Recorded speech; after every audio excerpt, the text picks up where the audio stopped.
Okay.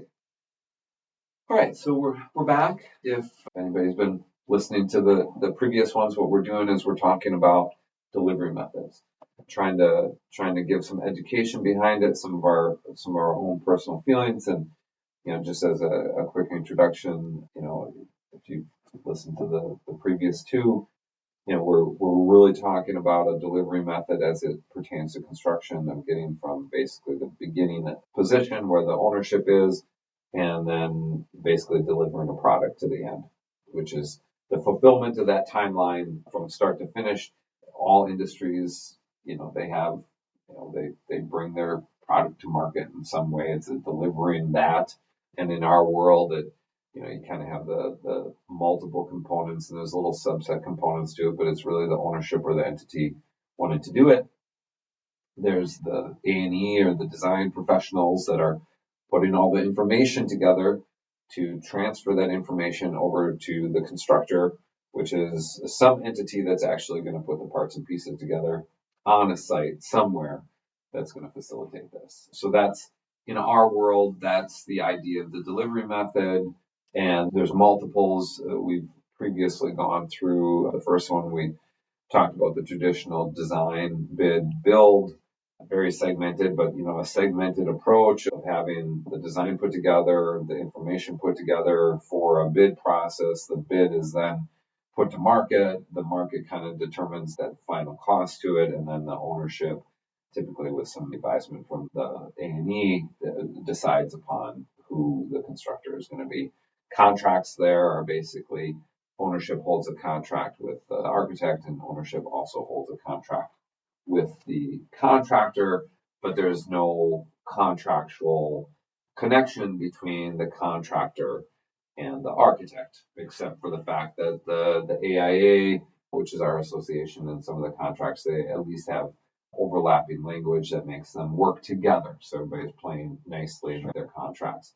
So what I've been doing, and then we talked about construction manager as constructor, which is basically a management entity that is also, working as the constructor, and we talked about that in the last one. Then also construction manager as advisor, which can kind of be an outside entity or an inside entity. In some firms, you have large companies that might have a construction manager on staff that helps them work through their construction projects, right? So when we look at these, there's all different nuances to types of projects. You have singular projects that are one and done, right? They do one project, they're done. You have facilities that do multiple projects. That's where you could get a construction manager as an advisor. It might be internal. That might help them run through. Sometimes they're facilities managers, but they're working internal or external. So we talked about the construction management process, some of the pitfalls, but then also what kind of the pure forms of them are supposed to be, and maybe different places where they're right and wrong. If you decide to go that route, make sure you're looking at certain things. Make sure you're getting certain information, because as an owner or an entity looking to do some type of a project through the delivery methods, sometimes you don't know. And I would even say, Len, that there's times where I would say we work with even facilities people that have done projects multiple that don't know the inside baseball, so to speak, Sure. of sometimes what even happens on the backside of stuff that we know. So I think even with that, there's some good knowledge that can happen. So what we've been kind of going through is each delivery method. Now we're going to talk about design build. So I'm going to give basically the AIA description of what it is, and we'll talk about the process, where the contracts, and I said this in the last one, and we're talking about it. The contract flow is very important, right? Like who's holding contract with who, and how does that entity work together with, kind of these three entities on most projects that are going to exist. So design build, the owner contracts with a single entity responsible for both design and construction. The design and construction are under one roof or one contract. Maybe not sometimes under the same roof, but it's one contract. The process, one contract covers both architecture and construction. Pretty simple. So it's one linear path. You're the owner. You have one contract. You have one point. The contracts, yeah, owner, design, builder, single contract, key features, integrated service. It can be faster and potentially more cost effective, right? Now, with that being said, that's the idea behind it, and I think, Len, you've heard me talk about this before. There are definitely times and places for any one of these. It's not an emotional thing. Design, build, from what I guess the general idea of it, but if you have the one contract for one person, that means that everything is contracted through them. So your one entity is making the decisions from the architecture and the construction. Does that seem reasonable? I would say so. Okay. This one is a little tricky for me, right? Because the early parts of my career, and I think you spent some time at a design build firm. Yeah. Locally here, we're in the state of Wisconsin. There's a reasonable amount of design build and what I would call there, and I'll even back it up. Sometimes you have construction-led design build firms, and you have architect-led design build firms. And there's a little bit, still one singular contract for design and construction. The architect-led design build firms, simply to said, is you had an architectural firm that decided at one point in time, well, let's get into construction. And then there's a construction firm that said, well, I don't want to deal with the outside. Let's bring in-house and let's hire design professionals, under our umbrella. So it might be a little bit different of a focus, but really kind of the same type of process. Sure. Some of the pros to it are you're working with one entity. And the time that I spent in design build, that was a lot of what they would sell. This is a one-stop shop. You come to us, you got one phone call to make. I would hear that all the time. Sounds convenient. It sounds very convenient. And there are a lot of people who look at it and they'll be like, yeah, I don't want to have to do this. And there's personal preferences. I can definitely see that. Now, there's also the idea that I've gotten from the delivery of it is that, you come to us, we're going to be working internally with our own people. We're all in this synergy of information in-house that we're going to be almost like when we talked about construction management and pre-construction services, that they're going to be even closer than a CM. Like a CM being an outside entity, you still have the architectural firm, and they're going to be closer, they're going to be tighter, they're going to be figuring these things out, like even at a more heightened, granular approach to basically mitigate risk, time, and cost for you. That it's a one stop, we're going to take care of all of this. So that's why even when we ask our clients sometimes, like, what's most important to them? If it's time and convenience and lack of stress for you, by all means, great. It comes back to that whole widget conversation too that I've said. If you got to go fast in time and, I want to just show up, you're going to tell me what it is. Okay, we're going to do it. And, the delivery, I think, is valid. And in some instances, like, we were talking earlier with construction, if you're going through a large level of investigative demo and you're making real time, information, and that can be handled with a trusted construction company, and then the design is working hand in hand, there can be validity there. Is that what you feel about design build? Yeah, that makes a lot of sense to me. I guess one thing that popped in my head when you're talking about time and speed and streamlining process all in one spot and less coordinated things. I guess in your opinion, does that kind of lead itself to more standards that are applied from project to project? I don't want to, cookie cutter may sound derogatory, but is it a lot more like uniform stuff happening on every project and less design specific to your project? As you as a client or customer. And I would say more so when it's a construction-driven design build, is that they're looking not necessarily heavy in design. They're looking at speed and replication. Sure. And that might be cost effective, or you would hope that it would be cost effective for you. So some of the industries that I feel are fairly reasonable for this is when you're talking about like large metal buildings or industrial or agriculture or some of these other things. My opinion is that it can get lost sometimes from the design standpoint in that area. But the I believe that the delivery method was probably established for more of the speed and cost saving measures without the emphasis on design. You know what I'm saying? I mean, it still has to hit obviously regulatory, and I'll put this in there. That has been some of we started, with the design bid build. We talked about a little bit like fee structure and how like an A&E firm, and I've just heard this from my own opinion or my own experiences, is that some of the design build companies will sell the fact that the architect or the architectural or the design element has this percentage of project and that they're going to over design and they don't understand, and it's this disparagement of the design professional. So like taking it in and selling that we're protecting you from this architect that doesn't know how to make a synergy between your needs and your budget, construction, and time, right? Like in some way, shape, or form, bringing it all under one umbrella is going to safeguard you from some of that.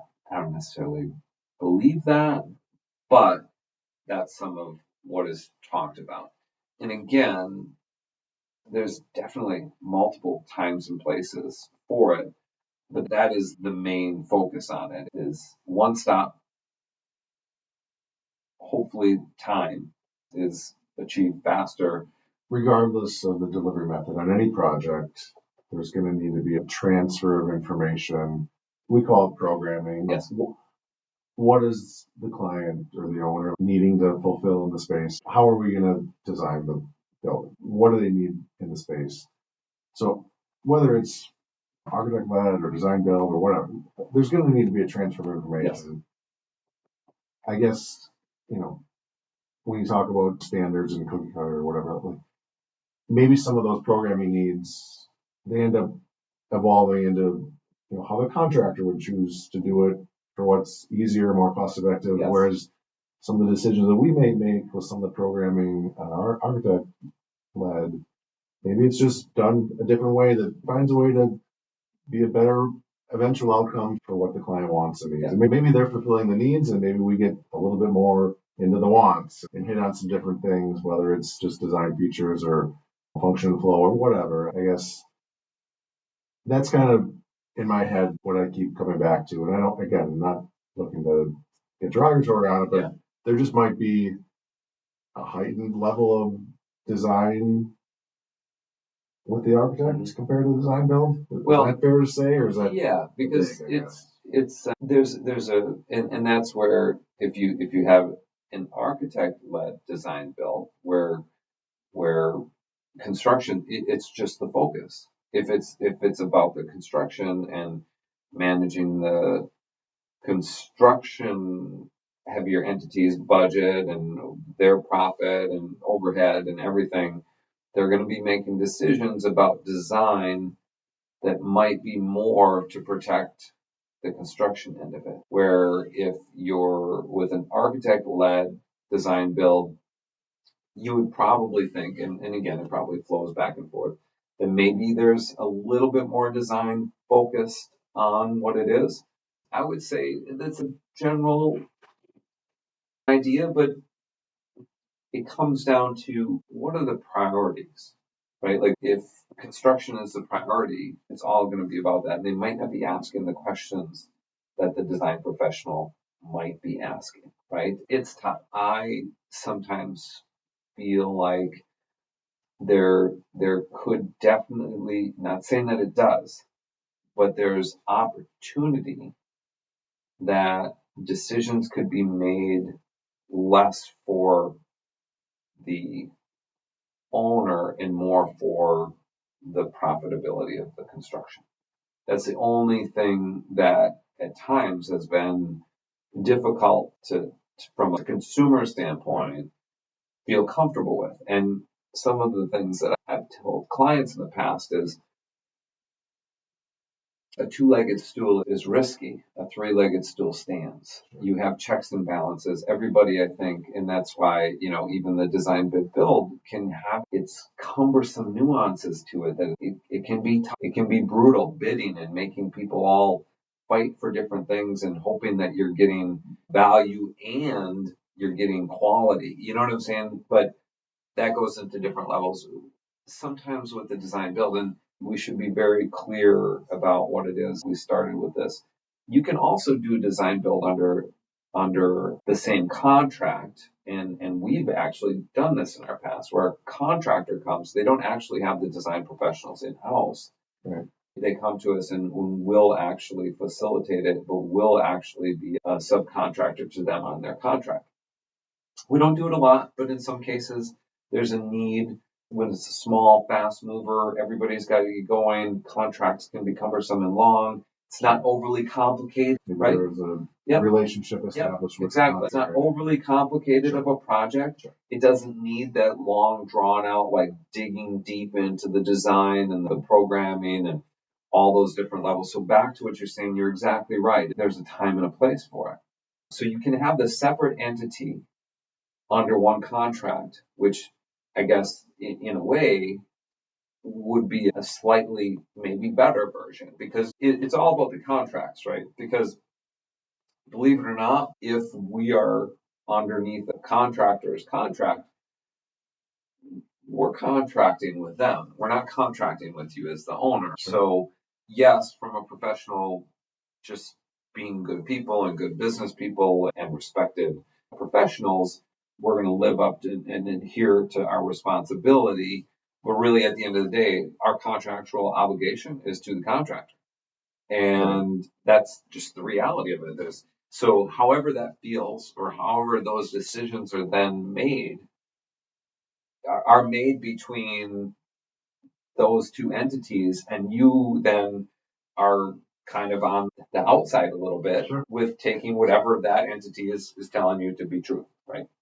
So that is one thing, and again, we've done it, and we're doing it right now, and it has a time and a place in it, and it works. But then we'll talk about like the ones that are all under one roof, right?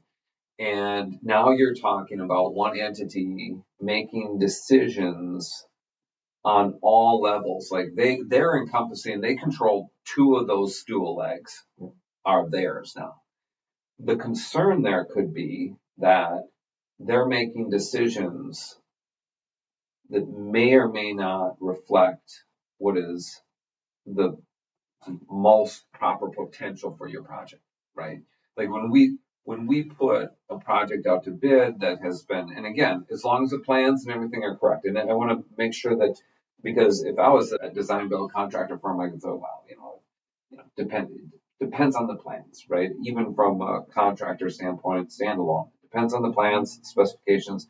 If it's clear, everybody is on the same playing field, good. When you have the entity, and this is just, and say that entity has sales goals, or say that entity has profit margin goals, or say that entity has certain things.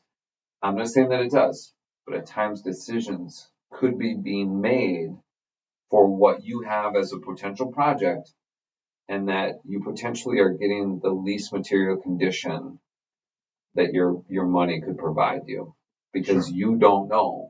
Because what's going to be talked about is, well, this is your budget. How do you know if that fits in your budget or not? Yeah, I mean, it's kind of along the same lines of what I was getting at earlier. Your needs for your project or your building are still getting met, but is it hitting on all of the wants or getting you to the max level of what you could achieve for what your goals were, budget-wise or otherwise? So I will talk about it a little bit from the contractor side. Like if I was a contractor, and say if we go historically through time, right? If I was a contractor and that's where I lived and breathed, and I was really good at what I did, I might start to get a little annoyed that I get marginalized in these bids all the time, right? That, hey, I'm a quality contractor, Sure. and this is everything I put in, because not all contractors are the same. I would say they're all a little bit different. So as a business person, no different than us, we believe that we're bringing value and that value has a cost. The market is going to dictate whether we do good or bad with that. I would challenge, and I think I've said this to you before, and I've said this to contractors before. Like, there's a lot of push on sales, and there's a lot of push on, pushing, this, sell, sell, sell. Sure. I think at the core, sell doing a good job. Like, we know contractors that they don't have to have huge sales teams, Right. and they're very, very sought after because people have understood the value, right? It's not about the sale, it's about the value. And most people, if they're thinking about it from a business standpoint, it's about time, it's about value. Cost is definitely there because we all have budgets in life, Right. but people really want value. I believe that. From that contractor standpoint, I could see getting super irritated. I don't want to have, competing, because as you and I, we've been through bids. Bids can get nasty. Oh, yeah. They didn't do this or they didn't do that or whatever, and it can get really nasty. And they're a lot of work. They're a lot of work. I don't know what people are seeing for success rates, but at 20-30% might be the return rate or the win rate on the bids that they pursue. And that's a lot of effort. From the contractors. Yeah, exactly. They're a lot of work. Yes. To invest all that much time and energy and resources and then only get it 20-30% of the time like that. Yes. That's forgivable. The contractor is going to want to know information. How is the selection being made? How is this being made? If you, and I'll say this so that everybody understands, because there's probably going to be people of our profession and everybody talking about, because then you get into like government work and you get into procurement processes online. I mean, we're talking more so on, different levels that aren't that, right? Those are whole, responding to RFPs, and that gets into we do a whole podcast just on that. We're just talking more on the private sector, how these different things work. Because when you're talking about bidding and procurement of that contractor, I feel very comfortable that we do a nice bid process, that we really try to level that playing field as much as possible, give all the opportunities to the different contractors that are selected. A lot of contractors will want to know who the competing people are, because they know in the market that this person is just going to be the low cost leader, or this person does this, and sometimes they don't want to be involved in it, right?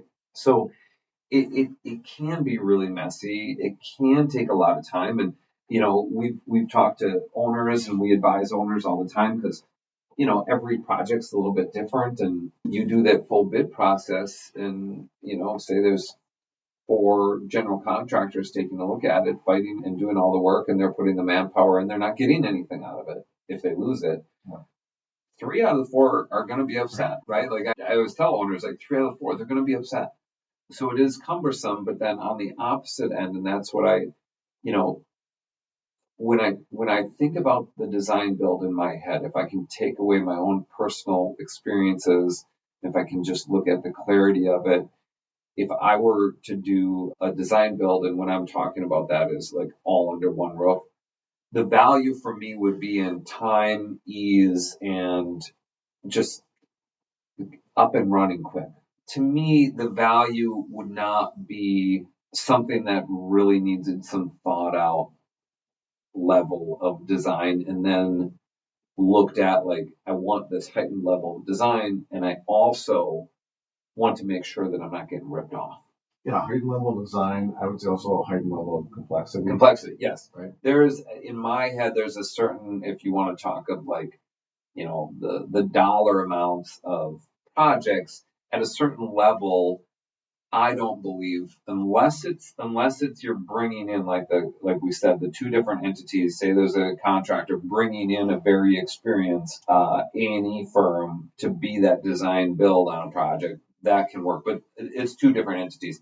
I have yet to see the all under one roof that can really, really push to a large, very complicated and I take that back, maybe on an architect or an E&E led kind of a thing. Sure. The thing that I did see in my career that gave me pause was the times when the client was being fed a not so great directive of what they were getting for what they were paid for it, right? And this just it kind of comes down to human nature, and I think that we all understand it. And sales drives everything, right? We do sales, everybody does sales, but at times you can have people for sales can compromise their integrity of what they want to do, especially if it's commission. We all know this, right? People are going to do different things, and there were different times in my career where I felt bad for clients that were getting sold for something that they were not getting for the profitability of the commission for the salespeople. And if you don't have, like for us, the thing that I do pride about is we do have the opportunity to have that check and balance in ours because we're not doing the construction. So when we see something, we can at least advise the ownership that doesn't seem right. But if you're all under one leg of that three-legged stool that should be, it, I'm not saying that it always happens, but there could be a compromise of the integrity behind what you don't know. Yeah, I think it's an example that I've heard you give before, and I think it just gives a good visual. Yeah. So, but yeah, pros and cons. I mean, we definitely touched on a number of valid reasons why it makes sense to go that route. And yeah, I think it's important to talk to. We've had numerous clients that weren't really sure what they want to do, so they talk to us. Being an AE, and that's all you can do, right? You just take in as much information as you can, try to make an informed decision, and I said it before in one of the other sessions. Sometimes it just comes down to a gut feeling. What feels right, and it's all you do is just gather as much information. There's also sometimes where you have upfront cost. When you are designing and putting plans together, and this gets into banking, this gets into the weeds, but it all comes into play of the delivery and the project. So say you're wanting to do something, you have a necessity, but you don't maybe want to or have a large dollar amount to invest in an architectural firm starting to, run through plans, right? Sometimes the all-in-one design build will kind of mitigate some of that upfront cost. So it makes it easier. It's an easier intro into what is going on. Now, I could say that it's one of those things where is that upfront mitigation of costs then bite you on the back end, right? Because it can happen. Like the cost savings today are going to be the losses down the road, but there are times that happens. I would say though, like just advisement to somebody wanting to do a project though, you should have some availability to get the thing going just to protect yourself. Whatever delivery method you go through, just as a cautionary tale. Make sure you've created a basis because we see too, and this is nothing against banks are managing their risk, right? So with that, there's all these different processes that go into play that we deal with every day, right? And how to funds and a lot of times, people are looking at, have you invested? Where are your plans? How are we going to assess or get a appraisal on a project that we haven't even developed, right? So sometimes when people are in situations, there might be other mitigate or other factors that make them go a certain delivery method because that's what they have to do. And that's where I come back to like the widget factory, right? Like if you just want to pick up a phone and say, I need 10,000 square feet and need it done in 3 months, can you do it? Then you got to do it, right? That's what it is. So with all of these things, we've had our emotional feelings about it, but I just want to say this again. They're all non-emotional. You just have to do your homework of what's going to fit best for you. You always need those three entities, right? Like you can't just go to I mean, sometimes they do this in residential, but you just can't show up at a green piece of property and look at the contractor and be like, build me something. I mean, there has to be, and even more so to that, we have to understand that in commercial, when we talk about health, welfare, and safety, these are the guiding principles for the licensure in which we have as a firm in order to protect people. That means that these plans and specifications, everything have to go through approval process with the regulatory authorities, which is the local, state, sometimes federal. I mean, there's all nuances to that. So, that is another guiding thing. And that's when you talk about like size and complexity of projects. There might be you might have a small construction company that's like, I'm sick of bidding on all these projects. I'm going to go get myself a designer or an architect. I'm going to bring them in house. We're going to work on these projects. We're going to fulfill that design, and then we're going to just do it all, one-stop shopping them. That's fine. It's completely fine. My advice to people is, just keep your eyes open. Just keep your eyes open, because at the end of the day, you want to be able to feel like you're trusting the people that are providing it to you. If you want a level of design, wherever that is on the spectrum, making sure that you get it. And then, not to tagline some, design does matter, right? Even in a factory with equipment, it matters. And then value. It's about value, time, your design, and you can throw stress in there. You fit and finish. Be careful on that one too. And that's where if you don't have the three-legged stool, you might get things not seen that could be seen. And that's where even from the construction manager, like having an outside entity doing different, it's checks and balances and comfort. But again, not saying that there's not a time and a place and different things that it works very, very well. Calls from design build firms. How can you talk about that? We're really good people who do really, really good things. And they do. And there's a lot of them out there, right? Same thing with the CM, same thing with everything. They're just different. They're different ways to look at it and just to keep your eyes open. Yeah. I mean, I guess, when you said fit and finish, it just popped in my head. I can't count how many punch list walkthrough. The owner's like, oh, I didn't see that. So they like having that second set of eyes. You'd hope that the contractor, the project manager, or the superintendent from the design build firm would be right there with them, pointing that same stuff out. But, again, to your point, there's not that different entity, not that they're like, so yeah. Like you said, even if you go down this path, just make sure you have your eyes open and you're choosing the right firm. There's one last thing I wanted to say. When you're talking about our delivery and the massiveness of some of these projects, so in life, right? And take it away from all of this. In life, they always talk about like your big purchases, car, house. Let's put, if you're a business owner and you live in the state where your business needs a building, it's probably your biggest thing. Sure. A lot of times you're not going to do it a second time. Right. Let's talk about, in the hierarchy of the businesses in the world, the big giants are moving and they're doing all this stuff. But I would say there's a big, let's call it the middle class of business owners are only doing their one big thing. That's very vulnerable. And that's not something, let's talk about fit and finish for a second. If you buy a certain vehicle, brand or whatever, and it's not really what you like in the fit and finish, number one, you take it back at lemon law or whatever. You know what I'm saying? There's, whatever. But you trade it in and get a different one pretty quickly, right? You may never come back to that brand. Right. You may have learned your lesson. That's a minor. You take a house now too, right? Sure. House, same thing. You buy a house, even building one. Big investment. And for people that aren't business owners, that's probably the top of their investment, right? But even that, it's much harder.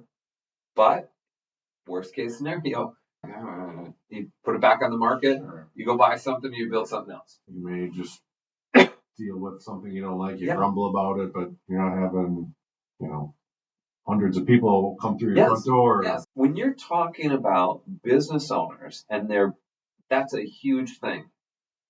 That's something you should really think about. That's something that you, from managing your risk and trying to deal with it and making sure that you're getting something correct is a really big deal. So when people think about how they're going to deliver that, it's a much different approach than what you're talking to these other things. And I'll say this too, when you're talking about federal, state, municipality stuff, I don't think that they allow design build. Okay. I don't think they do. I don't know if there's many. I think there are some maybe contracts out there. Yeah, so yeah, there will be some different classifications where Yeah, and maybe they do. large, But I would say if we looked into it, the project types for design build are like what we talked about. They're a different category.